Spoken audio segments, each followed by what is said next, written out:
Hello दोस्तों, नमस्कार। स्वागत है आपके इस एक और नई वीडियो में। दोस्तों, आज की इस वीडियो में चर्चा करूंगा इसरो के बारे में। इसरो बोले तो भारतीय अंतरिक्ष अनुसंधान संगठन, इंग्लिश में बोले तो इंडियन स्पेस रिसर्च ऑर्गेनाइजेशन। इसकी स्थापना डायरेक्टली नहीं हुई। इसकी स्थापना पहले इनको स्पार के रूप में हुई थी, जो 15 अगस्त 1962 को हुई थी। 15 अगस्त 1962 को हुई थी इनको स्पार। क्या था ये? भारतीय राष्ट्रीय समिति के रूप में इसकी स्थापना हुई थी। ठीक है, इसकी स्थापना किसने की थी? मतलब इसका जो गठन किया था वो डॉक्टर होमी जहांगीर भाभा, उस समय वैज्ञानिक थे ये, डॉक्टर होमी जहांगीर भाभा, डॉक्टर विक्रम साराभाई और डॉक्टर एपीजे अब्दुल कलाम, ये उस समय वैज्ञानिक थे। 1962 में इनको स्पार की स्थापना हुई थी, लेकिन उससे पहले कई घटनाएं घटी। जैसे अमेरिका ने जापान के हिरोशिमा नागासाकी पर, आपको सबको पता है कि परमाणु बम गिराए थे, 2 परमाणु बम गिराए थे। तो तब लोगों को पता चला यार ये कितना डेंजर होता है परमाणु बम, न्यूक्लियर पावर की क्या ताकत है। तब लोगों को पता चला। 5-5 किलोमीटर के एरिया तबाह कर दिए उसने। इतनी हार्मफुल रेडिएशन निकली उसमें से कि आज तक वहाँ पे आनुवंशिक रोग से पैदा हो रहे हैं बच्चे। किसी को दिल की धड़कन नहीं आ रही, किसी को सुनाई नहीं दे रहा, किसी को मतलब कोई तरह की समस्या है। इस तरह की समस्याओं से ग्रस्त हो रहे थे वहाँ के बच्चे। तब अपने इंडियंस जो वैज्ञानिक हैं उनको पता चला यार अपन को भी कुछ ऐसा करना चाहिए। अगर देश को सुरक्षित रखना है तो न्यूक्लियर पावर तो होना ज़रूरी है। तो उस न्यूक्लियर पावर के चक्कर में अपन ने कुछ रिसर्च के लिए एक एजेंसी बनाई और उसकी स्थापना की थी 15 अगस्त 1962 को इनको स्पार के रूप में, यानी भारतीय राष्ट्रीय समिति के रूप में। उसका गठन किया था डॉक्टर होमी जहांगीर भाभा ने और उसके अध्यक्ष थे डॉक्टर विक्रम साराभाई। ये उनके अध्यक्ष बनाए थे उस समय। ठीक है, डॉक्टर विक्रम साराभाई जो हैं वो भारतीय अंतरिक्ष कार्यक्रम के जनक भी माने जाते हैं। तो इनको अध्यक्ष बनाया था उस समय। और फिर आगे चलकर 15 अगस्त 1969 को इसरो नाम हुआ, यानी 15 अगस्त 1969 का जो टाइम था उस समय इनको स्पार का नाम परिवर्तित करके इसरो कर दिया। इसरो मतलब इंडियन स्पेस रिसर्च ऑर्गेनाइजेशन। ठीक है, यहाँ तक समझ में आ रहा है आपने कि इसकी स्थापना 1962 में हुई। 15 अगस्त 1969 को इसका नाम परिवर्तित हुआ और इसरो नाम रख दिया इसका। अब इसरो के बारे में कुछ फैक्ट हैं, उनके बारे में चर्चा करते हैं। इसरो क्या है? देखिए, ये इसरो है। सबसे पहले बात करते हैं, इसका जो मुख्यालय है वो बेंगलोर में है। समझ में आ गया? बेंगलोर में इसका मुख्यालय है। इसके जो अध्यक्ष हैं वर्तमान में वो एस सोमनाथ इसके अध्यक्ष हैं प्रेजेंट टाइम में। इसरो क्या है? भारत का राष्ट्रीय अंतरिक्ष संस्थान है इसरो। ठीक है, और इसका जो मेन काम है वो ये है कि भारत के लिए अंतरिक्ष संबंधी तकनीक उपलब्ध करवाना। ठीक है, ये इसका मेन काम है। तो ये है अपना इसरो। अब इसरो की अब तक की जो उपलब्धियां हैं उनके बारे में बता दूं मैं आपको कि इसरो ने क्या क्या किया है अब तक। ठीक है, तो कुछ डेट दे रहा हूं मैं आपको, वो डेट आपको इस तरह से याद करनी है। देखिए, सबसे पहले 1962 में इनको स्पार की स्थापना हो गई थी। फिर 1969 डेट याद रखनी है आपको। इसरो का नाम जो चेंज हुआ था उस समय इसको याद रखना है। 1975 में क्या हुआ था? 1975 में एक आर्यभट्ट नामक सैटेलाइट, अपना एक पहला उपग्रह था जिसका नाम था आर्यभट्ट, उसको हमने लॉन्च किया था। लेकिन हमने लॉन्च नहीं किया था, बनाया इसको इसरो ने था। लॉन्च किसने किया था? रूस की एक स्पेस एजेंसी है जिसका नाम है रोसकॉस्मोस, उसकी मदद से हमने इसको लॉन्च करवाया। और ये अपना ही उपग्रह है। तो भारत का पहला जो उपग्रह है वो कौन सा है? आर्यभट्ट। ठीक है, इसको फर्स्ट सैटेलाइट बोल सकते हैं। फिर 1994 में जो डेट है वो याद करनी है आपको PSLV के लिए। उस समय PSLV का विकास हो गया था। PSLV को हमने विकसित किया था, जिसके बारे में आपको बताऊंगा कि PSLV क्या चीज़ है। 2001 में GSLV का विकास हो गया था। GSLV इसको विकसित किया था। 2008 में चंद्रयान फर्स्ट जो मिशन है उसको लॉन्च किया था 2008 में, और ये सक्सेसफुल रहा था। 2013 में मंगलयान को भेजा था, ये भी सक्सेसफुल रहा था। ये इसका एक वर्ल्ड रिकॉर्ड है दोस्तों। लगभग 300 दिन का सफ़र तय किया था अपने मंगलयान ने, और 300 दिन बाद एक ही प्रयास में इसने मिशन सक्सेसफुल हो गया था। मतलब वहाँ पे लैंडिंग की थी मिशन मंगलयान ने। तो ये एक अपने आप में वर्ल्ड रिकॉर्ड है। देखिए, एक बात सोचिए आप कि हजारों लाखों किलोमीटर दूर मंगल ग्रह है, उसका रास्ता मालूम नहीं कि किस तरह से जाना है, और उस पे जा रहा है अपना इंडिया, इसरो जिसको भेज रहा है वो, और एक ही प्रयास में 300 दिन का, 1 दिन का नहीं, 2 दिन का नहीं, 10 दिन का नहीं, 300 दिन का सफ़र तय किया है इसने, मंगलयान ने, तब जाके वहाँ पहुँचा है। अपना इसरो इसलिए जाना जाता है कि ये कम बजट में और बहुत बड़ा काम करके दिखाता है। तो ये कम बजट में तय किया था। उस समय एक हॉलीवुड मूवी में बहुत ज़्यादा खर्चा आता था, उससे भी कम खर्चे में मंगलयान ने 300 दिन में ये काम सक्सेसफुली करके दिखाया है। फिर 2017 में एक साथ एक ही लॉन्चिंग व्हीकल से 104 सैटेलाइट पृथ्वी की अलग अलग कक्षा में स्थापित किए थे। तो ये भी अपने आप में एक वर्ल्ड रिकॉर्ड है, ठीक है। इसको भी कोई देश तोड़ नहीं पाया। उससे पहले रूस के नाम था, ये लगभग 37 के आसपास उसने एक साथ लॉन्च किए थे, लेकिन अपना 104 जो सैटेलाइट है वो एक साथ लॉन्च किए हैं। 2019 में हमने चंद्रयान 2 को लॉन्च किया था, जो विफल हो गया था उस समय, मतलब सक्सेस नहीं हुआ था। फिर 2023 में चंद्रयान 3, हाल ही में चंद्रयान 3 को लॉन्च किया और लगभग 42 दिन का इसने टाइम लिया और इसको 14 जुलाई को लॉन्च किया था, 14 जुलाई 2023 को चंद्रयान 3 को। और 23 अगस्त को इसने सफल लैंडिंग की, सॉफ्ट लैंडिंग की। और ये भी अपने आप में एक वर्ल्ड रिकॉर्ड है। वर्ल्ड रिकॉर्ड इसलिए है कि इसने चंद्रमा की ऐसी जगह पे लैंडिंग की, मतलब चंद्रमा का जो साउथ पोल है उस पर लैंडिंग की थी इसने। तो उस समय कोई भी देश इससे पहले वहाँ उस जगह पर नहीं पहुँच पाया। तो ये भी अपने आप में एक वर्ल्ड रिकॉर्ड है। 2023 में आदित्य L1 यानी 2 सितंबर को हाल ही में आदित्य L1 लॉन्च किया है। चंद्रयान 3 की सफलता के बाद में अपना इसरो डायरेक्टली आदित्य L1 के मिशन में जुट गया और 2 सितंबर को इसको लॉन्च किया आदित्य L1, जो सूर्य के पास जा रहा है। सूर्य की L1 जो कक्षा है उसमें जाके स्थापित होगा और सूर्य की स्टडी करेगा। तो ये अपनी कुछ डेट हैं, इनको आपको अच्छी तरह याद करना है, ठीक है। ये अपनी उपलब्धियाँ हैं। दोस्तों, इसके इतिहास के बारे में बता दूँ, इसरो का जो इतिहास है वो कैसा रहा। अपने पास एक डेट है 21 नवंबर 1963। देखिए 21 नवंबर 1963 को भारत का पहला रॉकेट लॉन्च किया था और ये केरल में एक थुम्बा गांव है, वहाँ से इसको लॉन्च किया था। डॉक्टर साराभाई का इसमें बहुत बड़ा योगदान है। और ये रॉकेट एक साउंडिंग रॉकेट था, जो वायुमंडल होता है अपना, उसकी जो लेयर्स होती हैं उनके अध्ययन के लिए, उनकी स्टडी के लिए छोड़ा गया था। हालांकि विफल हो गया था, लेकिन छोड़ा गया था ये। तो ये अगर क्वेश्चन पूछें कि भारत का पहला रॉकेट कौन सा है, तो ये पहला रॉकेट कब लॉन्च हुआ था, 21 नवंबर 1963 को ये लॉन्च हुआ था। और ये साउंडिंग रॉकेट था एक तरह से, ठीक है। उस समय ये जो लॉन्चिंग टीम थी, रॉकेट लॉन्चिंग टीम, उसमें अपने APJ अब्दुल कलाम साहब भी थे। डॉक्टर APJ अब्दुल कलाम साहब का बहुत बड़ा योगदान है। थुम्बा एक गांव था और उस समय इसको एक नाम दिया था Thumba equatorial rocket launching station. बाद में इसका नाम बदलकर doctor Vikram Sarabhai launching station कर दिया, रॉकेट लॉन्चिंग स्टेशन इसका नाम चेंज कर दिया। शॉर्ट में इसको TERL बोलते थे उस समय, ठीक है। तो ज़्यादातर जो रॉकेट वगैरह लॉन्च होते थे, जो मिशन वगैरह, वो यहीं से लॉन्च होते थे उस समय। ये केरल में स्थित था। केरल में तिरुवनंतपुरम के पास में एक थुम्बा गांव है, वहाँ पे।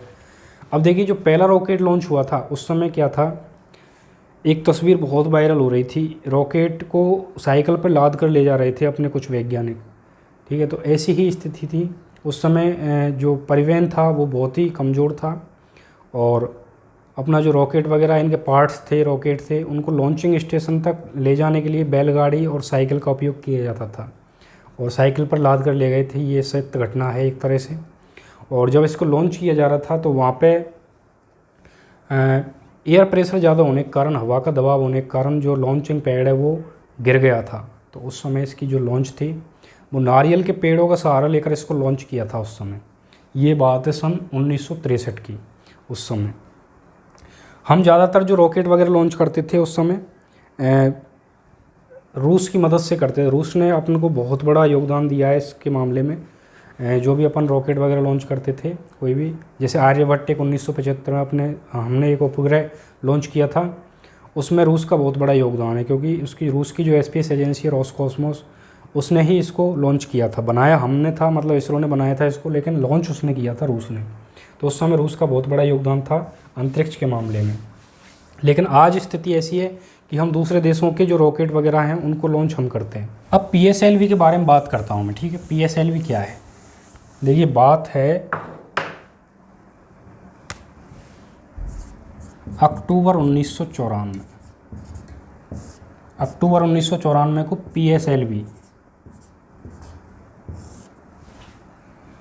PSLV फुल फॉर्म अगर देखें तो polar satellite launching vehicle, polar satellite launching vehicle. देखिए मान चलो ये अपनी पृथ्वी है, पोलर सैटेलाइट लॉन्चिंग व्हीकल क्या काम करता है, ये पोल है, नॉर्थ पोल साउथ पोल, तो इस तरह से चक्रण करता है पृथ्वी के, ठीक है। इसको विकसित किया था 1994 में, और ये इंडिया का, इसरो का सबसे भरोसेमंद लॉन्चिंग व्हीकल है। ये इंडिया का 3rd जनरेशन का लॉन्चिंग व्हीकल है, जिसको बोलते हैं 3rd जनरेशन का लॉन्चिंग व्हीकल, ठीक है। Launching vehicle, polar satellite launching vehicle इसको बोलते हैं। इंडिया का 3rd जनरेशन वाला लॉन्चिंग व्हीकल है 2008 में। इससे 2008 में चंद्रयान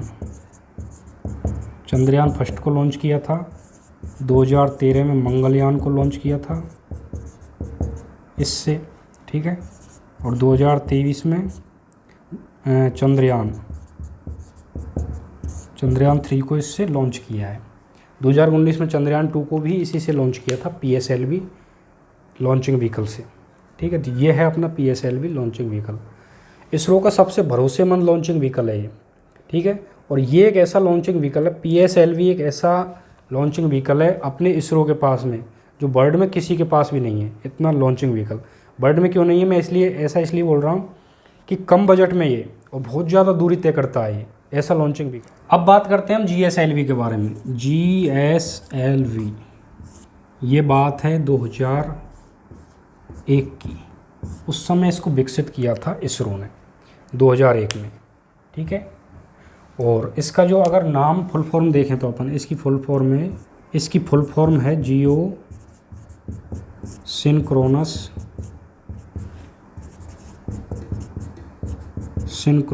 लॉन्चिंग व्हीकल,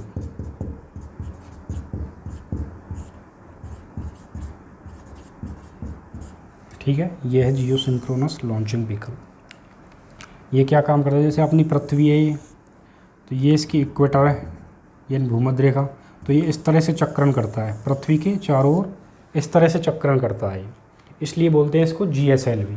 और PSLV उसको क्यों बोलते हैं कि ये पोल है, नॉर्थ पोल और ये साउथ पोल, तो ये इस तरह से चक्रण करता है, ठीक है। ज़्यादातर जो सैटेलाइट हैं वो PSLV से भेजे जाते हैं, लेकिन कुछ भारी भरकम जो सैटेलाइट है, कुछ अगर ज़्यादा मात्रा में जिसमें वजन ज़्यादा है, उसको GSLV के द्वारा भेजा जाता है। इसमें PSLV की तुलना में ज़्यादा फ्यूल खर्च होता है, इसलिए इसको कम यूज लेते हैं, उसको ज़्यादा यूज लेते हैं PSLV को। इसका इतिहास इतना ही है PSLV की तुलना में। तो अपन बात करते हैं सतीश धवन अंतरिक्ष केंद्र के बारे में। देखिए सतीश धवन अंतरिक्ष केंद्र है, ये श्रीहरिकोटा में स्थित है, आंध्र प्रदेश में, और 1971 में इसकी स्थापना हुई थी। अब इसके बारे में कहा जाता है कि 1971 के बाद में जितने भी रॉकेट वगैरह लॉन्च हुए हैं वो सभी सतीश धवन अंतरिक्ष केंद्र से हुए हैं। अब अगर इसको मैप में देखेंगे आप, तो ये मैप है, और ये दिख रहा है ना आपको, ये सतीश धवन अंतरिक्ष केंद्र है। अब मैं पूरी डिटेल बताऊंगा आपको कि यहीं से क्यों होते हैं, 1971 के बाद में जितने भी रॉकेट वगैरह लॉन्च हुए हैं वो सब यहीं से हुए हैं, ऐसा क्यों हुआ है। तो सबसे पहले बता दूंगा आपको कि ये जो मैप में देख रहे हैं ना आप, ये एक तो इक्वेटर के नज़दीक है, ठीक है। इक्वेटर के नज़दीक होने का मतलब ये है कि जो भी रॉकेट वगैरह लॉन्च करते हैं अपन, जैसे ये पृथ्वी है अपनी, ठीक है, इसकी इक्वेटर है, तो जो रॉकेट लॉन्च करते हैं वो इक्वेटर पे मतलब कक्षा में स्थित हो जाते हैं, इसके चारों ओर चक्कर लगाते हैं। तो यहीं से अगर उड़ेगा, कोई भी रॉकेट वगैरह लॉन्च करेंगे हम, तो यहीं पे स्थापित हो जाएंगे, तो ईंधन कम खर्च होगा रॉकेट वगैरह लॉन्च करने में। दूसरा, उसकी सक्सेस रेट भी ज़्यादा होती है, इसलिए अपन इक्वेटर के पास में ही किसी भी वो उसका देख लीजिए आप, किसी भी देश का देख लीजिए, चाहे रूस का देख लीजिए, चाहे उसका देख लीजिए, सबके जो लॉन्चिंग स्टेशन है वो इक्वेटर के नज़दीक होते हैं, ठीक है। अब कई ऐसे मतलब कई देश ऐसे हैं जिनके खुद के अंतरिक्ष स्टेशन हैं, लेकिन हमसे वो रॉकेट्स वगैरह लॉन्च करवाते हैं। वो क्यों करवाते हैं, कम खर्च में लॉन्चिंग होती है हमारे यहाँ पे, क्योंकि इक्वेटर के सबसे नज़दीक है। वैसे अगर आप देखेंगे तो सबसे नज़दीक तो विक्रम साराभाई स्पेस सेंटर है, लेकिन इसका एक मेन रीज़न है, उसको मैं बाद में बताऊँगा यहाँ से क्यों नहीं करते हैं। पहले यहीं से करते थे, विक्रम साराभाई स्पेस सेंटर, पहले इसका नाम था Thumba equatorial rocket launching station, बाद में इसका नाम परिवर्तित कर दिया और विक्रम साराभाई स्पेस सेंटर इसका नाम रख दिया, ठीक है। 1971 से पहले यहाँ पे होते थे रॉकेट लॉन्च, बाद में सतीश धवन केंद्र से होने लग गई, अंतरिक्ष केंद्र से, ठीक है। दूसरा इसका रीज़न क्या है कि जो अपने रॉकेट होते हैं, जैसे ये सतीश धवन अंतरिक्ष केंद्र है, ये अपना भारत है, ठीक है। यहाँ पे पानी भरा हुआ है, चारों ओर पानी है। अब क्या था, जैसे ही कोई रॉकेट लॉन्च करते हैं तो पूर्व की दिशा में रॉकेट लॉन्च होते हैं, यानी उनकी जो दिशा होती है वो पश्चिम से पूरब होती है, ये पूरब है, ठीक है, वेस्ट से ईस्ट की ओर, पूरब की ओर। तो अगर यहाँ से लॉन्च करेंगे तो पूरब की ओर, तो यहाँ पे आबादी है, ठीक है, ये आबादी है, यहाँ पे लोग बसे हुए हैं यहाँ पे। तो अगर कोई रॉकेट्स वगैरह ऊपर लॉन्च हुआ और वो रॉकेट से सेपरेट हुआ यानी अलग हुआ, तो उसके पार्ट्स वगैरह जो गिरेंगे वो इस पे गिरने का खतरा होता है लोगों पे, यानी आबादी बसी हुई है, जो लोग बसे हुए हैं इन पे गिरने का खतरा होता है। इसलिए जो सतीश धवन केंद्र है ये पानी के बिल्कुल पास में है। यहाँ पे अगर कोई रॉकेट लॉन्च होता है तो पूरब की तरफ लॉन्च होता है, और अगर उसके पार्ट्स, जैसे रॉकेट है, चंद्रयान लॉन्च हुआ था तो ये बूस्टर रॉकेट लगे हुए थे, तो थोड़ा सा ऊपर जाके और ये सेपरेट हो गए, तो ये जो बूस्टर रॉकेट है ये कहाँ पे गिरे, पानी में ही तो गिरे ये। अब पानी में गिरेंगे तो इस एरिया को डेंजर जोन घोषित कर दिया जाता है उस समय। तो यहाँ पे कोई मछुआरे वगैरह नहीं आते, तो जो बूस्टर रॉकेट वगैरह रॉकेट्स के पार्ट्स हैं वो सब समुद्र में गिर जाते हैं, तो किसी को जनहानि नहीं होती है। इसलिए सतीश धवन केंद्र को चुना है यहाँ पे, ठीक है। समझ में आ गया आपके सतीश धवन केंद्र को ही क्यों चुना है, क्योंकि एक तो इक्वेटर के पास में, दूसरा यहाँ पे पानी है, मतलब जो पार्ट्स वगैरह गिरेंगे तो पानी में गिरेंगे। अब ठीक है, अब यहाँ पे आप सोचेंगे ऐसी जगह तो यहाँ पर भी थी, यहाँ इसको भी तो चुन सकते थे अपन, इंडिया में यहाँ पे भी तो है, इक्वेटर के पास में है, लेकिन इसका एक और रीजन है, ठीक है। उसको सतीश धवन केंद्र को ही क्यों चुना, इसका एक और रीजन है, क्योंकि यहाँ पर मौसम अगर बरसात को छोड़ दे तो बाकी का जो टाइम होता है उसमें मौसम एक जैसा बना रहता है, तो लॉन्चिंग कभी भी कर सकते हैं अपन। तो लॉन्चिंग करने के लिए समय का सही अनुमान लगाया जा सकता है और मौसम भी सही रहता है, ठीक है। तो ये भी इसका एक मेजर रीज़न है। इसलिए यहाँ से 1971 के बाद में ज़्यादातर जो रॉकेट हैं वो यहीं से लॉन्च किए गए थे, सतीश धवन केंद्र से। कई लोगों के मन में ये सवाल थे, विक्रम साराभाई स्पेस सेंटर, सतीश धवन केंद्र, थुम्बा, ये क्या चीज़ है। ये धीरे धीरे, पहले Thumba equatorial rocket launching station था, उसको नाम परिवर्तित कर दिया और doctor Vikram Sarabhai space centre बना दिया, ठीक है। अब विक्रम साराभाई स्पेस सेंटर में 1971 से पहले रॉकेट वगैरह लॉन्च होते थे, 1971 के बाद में भी होते हैं, ऐसा नहीं है कि रॉकेट लॉन्च नहीं होते, लेकिन जो इम्पोर्टेंट मिशन है जैसे मंगलयान हो गया, चंद्रयान हो गया, आदित्य L1 हो गया, उसको सतीश धवन केंद्र से लॉन्च करते हैं। और जो छोटे मोटे होते हैं ना, जैसे अपने स्पेस रिसर्च जो रॉकेट होते हैं ना, रिसर्च रॉकेट जो छोटी मोटी खोज करते हैं, उनको तो यहीं से लॉन्च किया जाता है, इसरो यहीं से लॉन्च कर देता है वो। लेकिन जो बड़े बड़े मिशन होते हैं उनको सतीश धवन से लॉन्च किया जाता है। तो उनका मेन रीज़न यही है।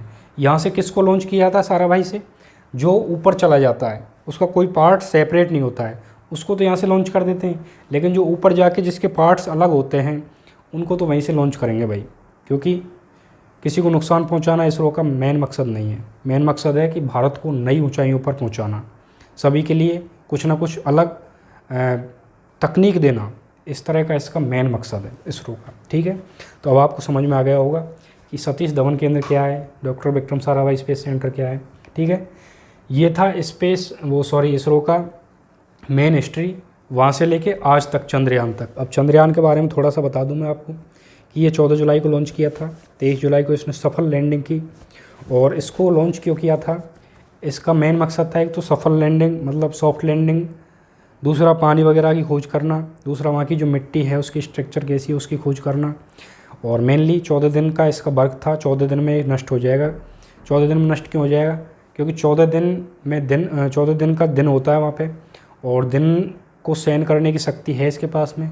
और 14 दिन के बाद में जो रात आती है उसमें जो टेम्परेचर है वो -200-300 के आसपास चला जाता है। तो माइनस जो टेम्परेचर होता है उसमें उसके जो इलेक्ट्रिकल्स पार्ट्स होते हैं वो वर्क नहीं करते हैं और 2-4 दिन में वो डेड हो जाते हैं। फिर ऐसी स्थिति आती है कि 14 दिन बाद जब वहाँ पे दिन होता है, उजाला होता है, सूर्य उगता है, तब भी वहाँ पे ऐसा कुछ नहीं है कि जो पार्ट्स वगैरह हैं वो दोबारा से ग्रो कर जाएँ, तो नहीं करते हो ऐसे। हाँ, एक रूस ने भेजा था लूना 25, उसकी उम्मीद थी कि वो चांद की सतह पे उतरेगा, वापस पृथ्वी पे आ जाएगा और वो 1 साल तक वर्क करेगा वहाँ पे। ऐसा इसलिए था कि जो रूस था उसके पास में पैसा बहुत है और उसने उसमें जो न्यूक्लियर पावर है, न्यूक्लियर मतलब नाभिकीय ऊर्जा भरी हुई थी उसमें, जो रेडिएशंस वगैरह निकलती थी रात में, तो उससे अपने आप को हीट करता रहता था वो। तो इसलिए वो था, लेकिन वो क्रैश हो गया पहले ही। आई होप कि आपको ये वीडियो पसंद आई होगी, पसंद आई हो तो प्लीज़ इसे लाइक कीजिए, चैनल को सब्सक्राइब कीजिए। धन्यवाद।